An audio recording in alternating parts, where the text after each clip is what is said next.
Sir ఎన్నో సేవా కార్యక్రమాలు నిజంగా. ఎందుకంటే అసలు ఈ కాలంలో మనం ఏదైనా డొనేషన్ అడిగితేనే ఇస్తారు, కానీ అడగకపోయినా కూడా ఎన్నిటికో కూడా సార్ డొనేషన్ చేశారు. అలాగే మా భవిత స్కూల్ పిల్లలందరికీ కూడా దాదాపు 10 సంవత్సరాల నుంచి కూడా వాళ్ళకి కావాల్సినటువంటి యూనిఫామ్ అయితేనేమి, వాళ్ళకి కావాల్సిన బుక్స్, నోట్బుక్స్, పెన్సిల్స్, ఇలాగ సార్ చాలా బాగా హెల్ప్ చేశారనమాట. సార్ గారికి మా భవితా సెంటర్ తరఫున హృదయపూర్వకంగా ఒకసారి కృతజ్ఞతలు తెలియజేసుకుంటున్నాను. అదేవిధంగా సార్ దేవస్థానాలకని రీసెంట్గా సార్ కూడా చెప్పారు, ఎవరైనా సరే అమ్మా బెగ్గర్స్ ఉన్నారు, వాళ్ళకి వెళ్ళడానికి చాలా ఇబ్బందిగా ఉంది, అలాంటి వాళ్ళ కోసము సపరేట్గా 4 వీలర్స్ తోటి ఒక ప్రిపరేషన్ చేయించాము. అది కూడా వాళ్ళకి ఎంతమందికి కావాలంటే అంతమందికి, ఎన్నైనా సరే నేను ఫ్రీగా ఏపీ స్టేట్ ఎక్కడున్నా కూడా నేను అందరికీ కూడా డొనేట్ చేస్తాను అని అన్నారు.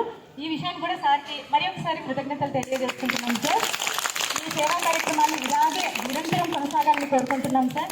అలాగే మేడం గారికి కూడా హృదయపూర్వక ధన్యవాదాలు తెలియజేసుకుంటున్నాము. సార్ ఇంకా ఉండింటే చాలా బాగుండేది సార్, మా క్యాంపస్లో అయితే చాలా నిండుగా కలకలాడుతూ ఉండేది. సార్ ఉంటే పిల్లలు కూడా చాలా హ్యాపీగా ఉన్నారు. ఈరోజు పిల్లలందరము మేమందరం కూడా మిమ్మల్ని మిస్ అవుతున్నాం సార్. బట్ మీ సేవా కార్యక్రమాలు ప్రతి ప్రోగ్రామ్కి కూడా మీరు మాకు తప్పకుండా అందుబాటులో ఉండాలని కోరుకుంటున్నాం sir. Thank you very much.